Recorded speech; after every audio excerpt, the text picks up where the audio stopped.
Okay, we are back for, part 5 of this. I was going to do the Redskins draft history episode today, but obviously because of the firing of Coach Jay Gruden, we decided to go ahead and talk about that. And boy, so I was at work when this Bruce Allen press conference came up, and I know you haven't had, you just watched it a few moments ago with me, Rich, but you cannot prepare for a show without knowing what you're talking about, which is something that the Redskins culture doesn't do. So we went ahead and watched the entirety of the Bruce Allen press conference. I saw parts of what he said on my phone when I was about to clock into work, and I said to myself, something, just because of the headline that said, Bruce Allen on the Redskins culture, it's darn good. I said, I got to go back and watch this press conference so I can absolutely shred it.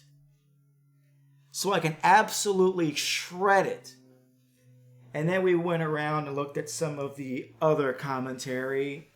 Stephen A. Smith, Skip Bayless, Shannon Sharp, that whole bunch. And, I mean, what can you say? What can you say? As far as accountability is concerned, this is Bruce Allen's answer. He was actually asked some pretty decent questions by a couple of the Redskins press corps who were usually controlled by Dan Snyder. And they said bluntly to his face, what accountability do you bear in all this losing over the course of the last 11 years? And he gave the typical no accountability answer. There's a lot of people in this building that are contributing to what's going on right now. He had no accountability whatsoever. And it's like the one guy said on the other show, it was actually Skip Bayless that said that I'm not surprised by that comment about the culture. And Shannon Sharp says, I am. He says, why aren't you surprised? Skip Bayless says, because Bruce Allen gets paid a lot of money to be Dan Snyder's chore boy. He's never going to go before the press and say the truth. Then the other guy said, if the Redskins culture is so good, then why does their star left tackle, Trent Williams, because everybody cares so much in that building, why does he, with all the money he's making, decide not to report because the culture is so darn good? And then I called the Redskins front office.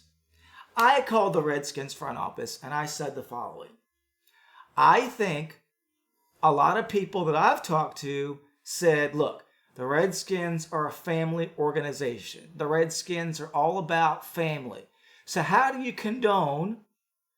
not apologize for the general manager using a curse word in his press conference? I don't want my kids to hear the word D-A-M-N spoken out loud. So I said, the fans that I've spoken to want an apology for this. Where's the apology? We're still waiting for it. Okay? Where is the apology? Have you heard an apology, Rich? No way. Right? Where is the apology for the curse word that Bruce Allen put out, that other people's kids heard? Do you know that when I first started pulling for the Redskins, as my dad got me interested, I was probably 5.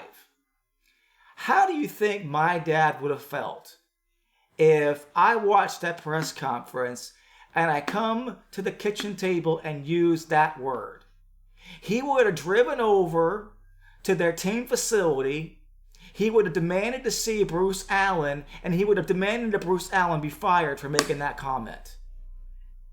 How dare you use curse language when other people's kids are listening and then don't apologize for it? This culture is absolute garbage. Let Let me tell you something else. He talked about all the hours that we put into this thing. Well, it doesn't show. You should see what Doug Williams' time clock looks like. It doesn't show. Do you know what you just admitted, Mr. Allen? You put in all those hours, and this is the garbage that's on the field on Sunday. You know what that shows? You suck! Right? It shows that you stink, that you are terrible at what you do. That's what it shows. And everybody out there is saying the same thing I've been saying for months now. Where's the accountability?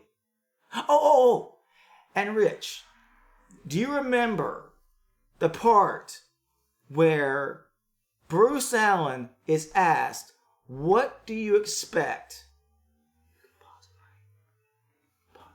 What do you expect to be the number one change when Bill Callahan takes over? Okay, so again, the question is, what did he say would be the biggest difference when Bill Callahan takes over as head coach? He talked about execution and good discipline. What's that tell you? What it tells you is, if he has to sit there and mention the fact that we are going to have discipline and we're going to have good execution, then that wasn't there before. Well, why is that? But let me get back to what Shannon Sharpe said, which I thought was so very important. And it's Skip Bayless and we're talking back and forth. Okay. He said that Dwayne Haskins is a Dan Snyder pick. It was Dan Snyder behind the pick of Dwayne Haskins. Okay. Comparing Dan Snyder to Jerry Jones is the difference between a owner who is in your face, outspoken that he is openly meddling with this team. And by the way, he's doing a better job than Dan Snyder is. And Dan Snyder, to paraphrase Skip Bayless, is the little man behind the curtain in the Wizard of Oz saying, don't pay any attention. Okay, why do you?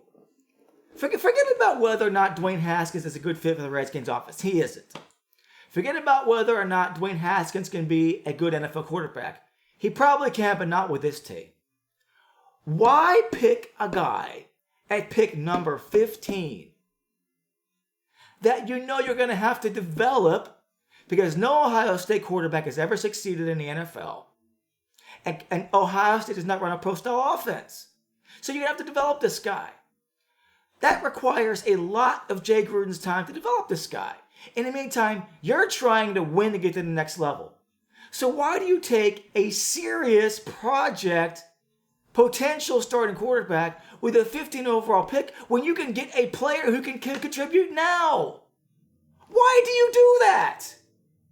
Because Dan Snyder has his meddling mitts all over that pick. And the Montez Sweat pick too, who, by the way, is a thug, poor character, bad attitude, who was kicked out of Michigan State for smoking pot and stealing somebody's bike. That's how he ended up at Mississippi State in the first place. Why did they trade back up to get him at 22 when they could have taken somebody else with a 15th overall pick, sat right there in the second round and taken Taylor Rapp, the safety out of Washington, who is a phenom for the Rams, who's coached by Sean McVay, who was the Redskins offensive coordinator, who didn't want to coach for Washington because they stink. You hear me? Okay? Okay. So, having said all that, Haskins is a Snyder pick. Okay. Before I move on to the next piece, I want to say one thing right quick. That Skip Bayless, Shannon Sharpe were asked the question, are you surprised at Bruce Allen saying the culture is darn good? Skip Bayless says, I'm surprised. Oh, no. Shannon Sharpe says, I'm surprised. Skip Bayless says, I'm not surprised.